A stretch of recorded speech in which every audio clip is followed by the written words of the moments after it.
Halo, selamat datang bagi semua penonton podcast kelompok 2. Hari ini kita bakal ngomongin nih tentang suatu topik yang kompleks banget. Judulnya itu adalah pengaruh globalisasi melalui media sosial terhadap keberagaman agama. Nah, di sini kita bakal didatengin oleh 5 pembicara, yaitu Albert, ada Mario, Pasha, dan juga Ocha. Oke, sekarang kita mulai aja ya ke topiknya. Kalau buat gue sendiri, globalisasi itu merupakan proses perkembangan teknologi dan lain-lainnya yang kemudian tuh bikin kita semuanya tuh dekat, semuanya tuh terintegrasi, semua kultur lah, agama lah, semuanya tuh campur jadi satu karena kita didekatkan dari perkembangan teknologi ini. Nah, kayak berangkat dari pengertian itu, gue pernah dengar nih tentang kasus. Jadi pada tahun 2000-an ada seseorang namanya itu adalah Abu Faros. Dia itu bapak-bapak, punya 3 anak, tinggal sama keluarganya, cinta sama istrinya, dan juga cinta sama ibunya. Terus dia main media sosial. Media sosial yang merupakan hasil dari globalisasi nih. Semua orang pakai media sosial dong, ya kan? Dan di situ dia dipengaruhi oleh orang-orang yang dia nggak kenal untuk ikutin aktivitas teroris, dan dia kebawa. Dan akhirnya 7 tahun dia pergi ke Syria menjadi salah satu teroris. Gitu. Nah, buat teman-teman di sini, gue punya pertanyaan nih. Berangkat dari mungkin pengertian globalisasi yang teman-teman yakini, gimana sih pengaruh globalisasi dan media sosial terhadap aktivitas keagamaan? Mungkin bisa dimulai dari aktivitas keagamaan teman-teman atau mungkin cerita lainnya. Boleh dimulai dari Albert mungkin? Oke, boleh. Jadi kalau buat untuk pengaruh dari globalisasi untuk media sosial terhadap keagamaan gue sendiri ya, terutama di era pandemi sekarang kan, itu tuh banyak banget aktivitas keagamaan yang dilakukan secara online. Nah, menurut gue tuh dengan adanya kegiatan online ini, mungkin ibadah tuh akan semakin lebih mudah gitu ya. Kita nggak usah keluar rumah, kita bisa ibadah di rumah, bisa bareng-bareng keluarga juga. Tapi ada efek negatifnya juga sih dari si online ini atau media sosial ini, yang mana mungkin memudahkan gitu ya, tapi di sisi lain kita malah jadi kurang interaksi sama umat yang lain gitu kan. Terus mungkin kita juga jadi lebih apa ya istilahnya, lebih mendalami gitu untuk si keagamaan itu juga salah satu termasuk si ini ya, si efek globalisasinya itu. Kalau dari gue sih itu. Oke. Jadi mungkin globalisasi ini ada sisi negatif dan positifnya ya. Apalagi pas lagi pandemi ini bisa ngebantu kita buat melakukan aktivitas keagamaan walaupun kayak kurang berasa gitu kali ya. Kalau misalkan dari teman-teman yang lain, dari Mario mungkin gimana? Uh, Kalau dari gue sih, sebenarnya gue setuju ya. Globalisasi terutama melalui media sosial tuh dampaknya banyak banget yang positif. Terutama karena itu mempermudah kita semua untuk berkomunikasi kan. Kayak yang tadi lu bilang, zaman sekarang kayaknya hampir nggak ada orang yang nggak punya sosmed. Meskipun terpaut umur ya, entah itu anak kecil, entah itu remaja, atau orang-orang yang paruh baya, atau bahkan bapak-bapak, ibu-ibu yang udah cenderung usianya lebih lanjut. Jadi menurut gue, it's a good thing sih, itu bagus. Tapi dampak negatifnya nggak bisa kita remehin juga loh. Soalnya kayak hal yang gue highlight dari sosial media itu adalah siapapun bisa jadi distributor dan siapapun bisa jadi receiver dari informasi.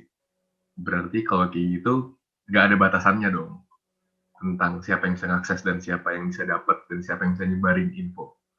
Dan hal itu dipakai loh buat organisasi-organisasi atau kelompok-kelompok radikal atau ekstremis, teroris gitu-gitu. Kayak mungkin teman-teman juga pernah dengar yang kayak namanya foreign terrorist fighters, hal kayak gitu, yang dipakai oleh ISIS, Al-Qaeda zaman dulu untuk ngerekrut orang dan dalam tanda kutip melakukan jihadnya mereka, yang sebenarnya pengertian itu sendiri pun juga bisa diargumentasikan ya, salah atau benarnya. Cuman kalau menurut gue, at the end of the day, globalisasi itu terutama melalui media sosial, kalau terhadap dampak keberagaman agama dan toleransi, menurut gue dampaknya sangat amat negatif sih. Dan itu sebenarnya tergantung ke kita lagi, kita bijaksana atau enggak makanya. Menurut gue sih gitu ya. Gue setuju sih sama apa yang dikatakan Mario, karena kembali lagi ke diri kita masing-masing. Kalau misalkan kita bisa menanggapi konten-konten provokatif seperti ini dengan bijak tuh pasti tidak akan berdampak buat diri kita sendiri kayak gitu. Gue juga menanggapi kalau misalkan benar di era globalisasi ini tuh agama tuh sangat diabaikan dan dipergunakan dengan secara tidak adil, bukan tidak adil maksudnya secara semena-mena, dan tidak seharusnya dilakukan seperti itu terhadap agama. Karena menurut gue sendiri globalisasi ini kan dampaknya tuh luas ya, nggak cuman ke agama doang tapi ke ekonomi, ke politik, ke sosial. Itu tuh sangat berdampak ke kehidupan manusia gitu. Dan menurut gue kenapa agama bisa bisa jadi seperti ini tuh sebenarnya karena adanya perubahan nilai-nilai di dalam politik dan ekonomi.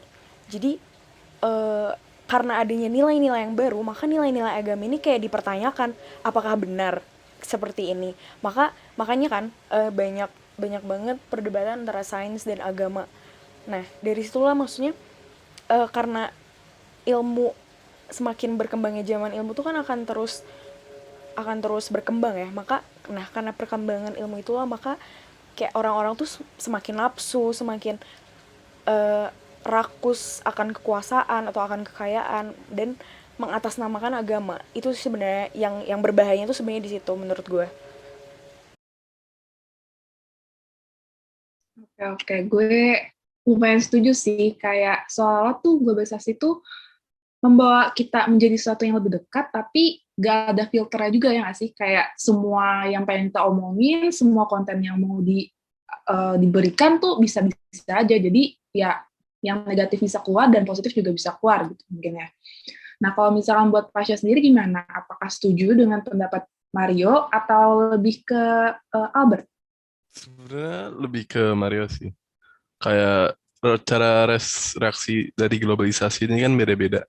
Ada yang menerima, ada juga yang menerima realita baru tapi secara berbeda, kayak etnosentrisme atau rasisme kan.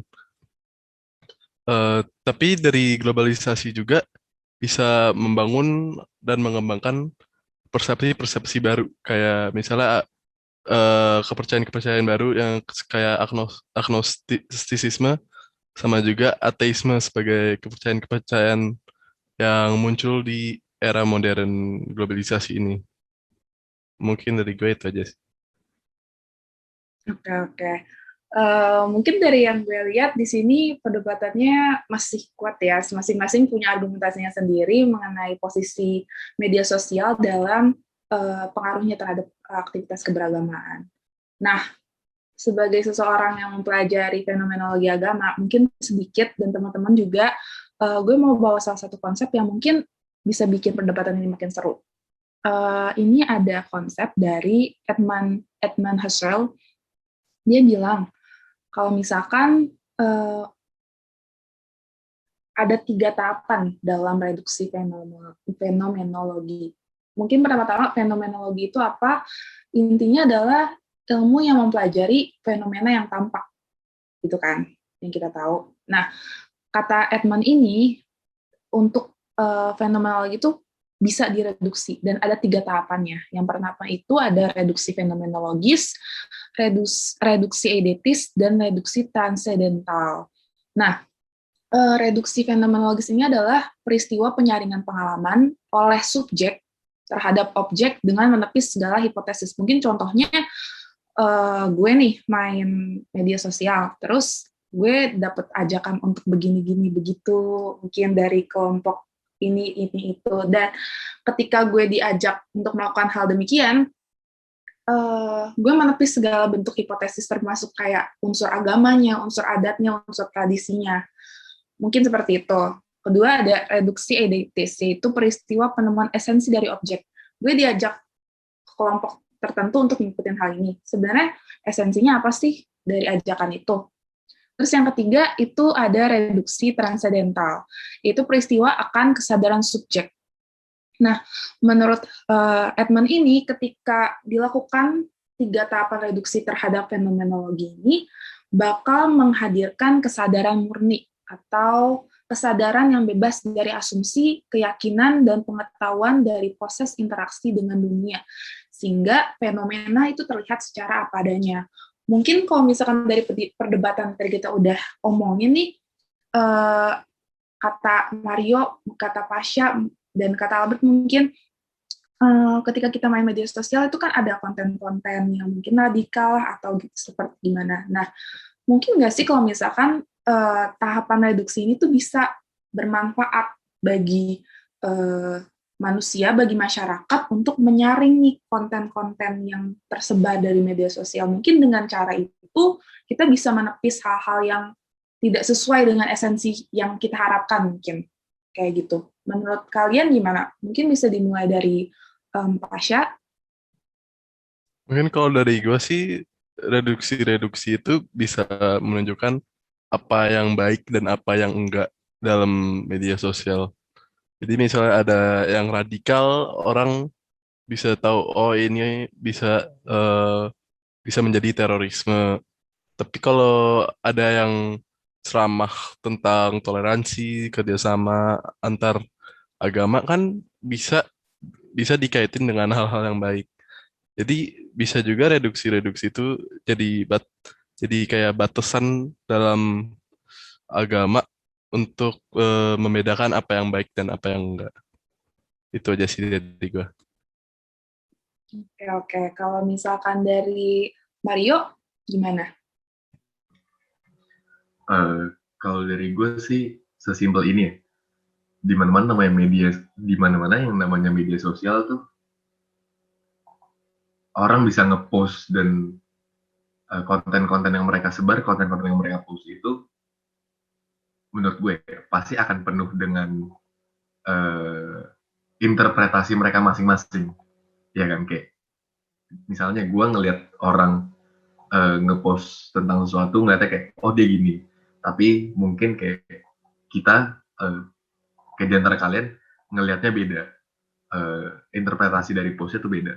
Jadi mungkin menurut gue di situ ya peran kajian fenomenologi agama, terutama reduksi itu jadi penting banget.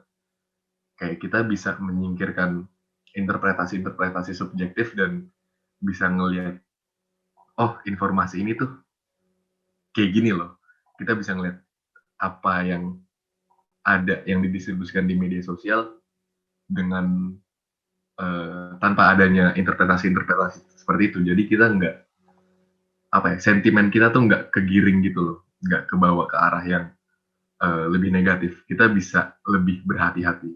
Menurut gue itu sih pentingnya dan peran reduksi yang tadi udah dijelasin oleh Leni, terutama dalam kita menyerap informasi di era zaman ini.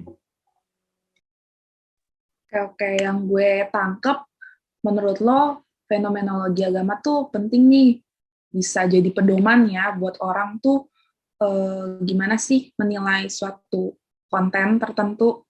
Jadi ada proses objektifikasi ya nggak sih? Jadi nggak lagi lah ke bawah sama hal ini, hal itu, tapi kita ngelihat suatu fenomena secara murni, gitu ya? Ya benar, kayak gitu.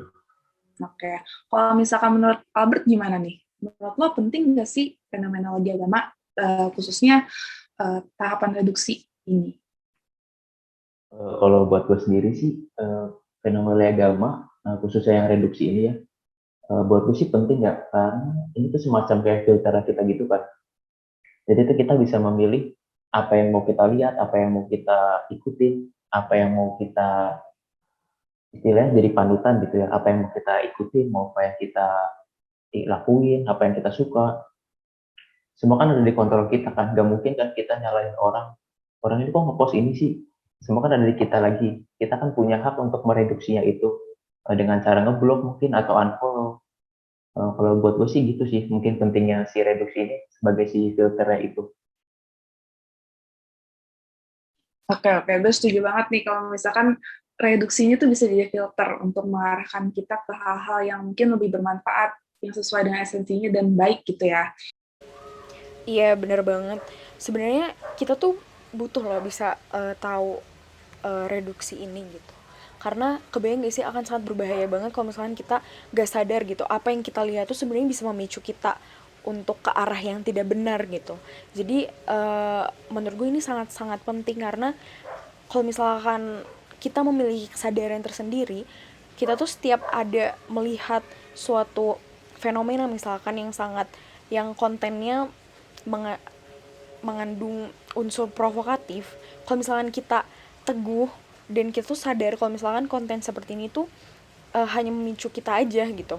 Jadi kita bisa singkirkan itu gitu loh. Kebayang kalau misalkan kita nggak punya kesadaran, terus kita coba kayak untuk masuk ke dalam situ dengan sebenarnya niatnya pengen tahu sih apa sih yang terjadi sebenarnya, tapi kenyataannya malah menarik kita ke arah yang nggak bener gitu. Jadi menurutku reduksi ini sangat-sangat dibutuhkan banget sih untuk masyarakat gitu.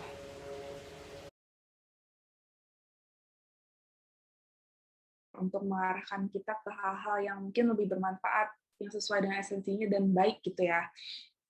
Oke, mungkin dari perdebatan yang gue lihat ini sekarang kita udah mulai opini ya, kalau misalkan kajian fenomenologi itu bisa jadi sesuatu yang penting dalam membantu kita menerjang lautan globalisasi yang sangat banyak konten, sangat banyak hakikat, esensi yang tersembunyi gitu, ya kan?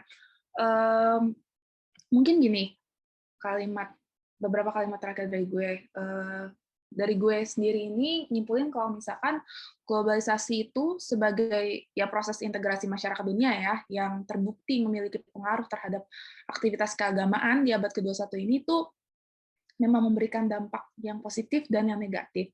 Tapi di sini peran kajian fenomenologi agama itu sangat penting gitu, buat menjadi pedoman kita dalam ngarahin, melihat, ngefilter apa yang baik, apa yang buruk, melihat sesuatu fenomena secara murni, gitu sih. Buat teman-teman, ada nggak yang punya kayak kata-kata terakhir sebelum podcast malam ini tutup? Mungkin dari Albert, boleh? Kalau buat menutup sih mungkin eh, kita sebagai orang ya, khususnya yang generasi milenial, sebaiknya sih lebih apa ya namanya, lebih hati-hati gitu dalam memakai media sosial, lebih bijak lah katanya. Jangan asal suka, asal follow, terus asal ramai ikut-ikutan. Jadi kalau menurutku sih lebih bijak aja sih dalam memakai media sosial. Oke, lebih bijak ya, setuju gue. Dari yang lain?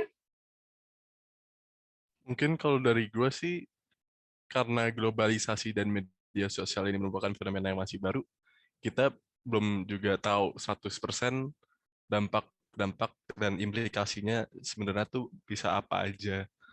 Jadi ya ke depannya kita harus hati-hati, tapi juga jangan takut untuk ekspor kapabilitas-kapabilitas yang bisa ditawarin sama kemajuan-kemajuan kayak globalisasi dan media sosial ini. Mungkin dari gue itu aja sih.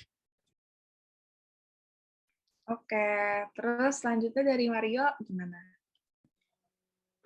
Kalau dari gue mungkin untuk melengkapi Albert dan Pasha ya, ya selain kita harus berhati-hati, bijaksana, tapi kita juga harus memanfaatkan potensi dari globalisasi untuk kebaikan kita.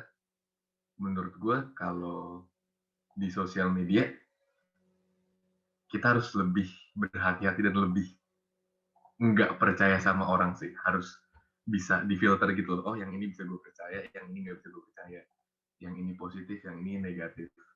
Mungkin kalau dari gue sesimpel itu sih, kita harus bisa ngefilter konten-konten yang kita lihat di media sosial. Gue setuju deh sama tiga-tiganya tentang opini kalian soal ini. Mungkin itu aja buat podcast malam ini. Makasih buat penonton yang menonton. Semoga podcast malam ini bermanfaat buat kalian. Dan kami juga minta maaf kalau misalkan ada perkataan yang mungkin menyinggung dan salah. Oke, makasih. Thank you. Terima kasih. Terima kasih. Thank you.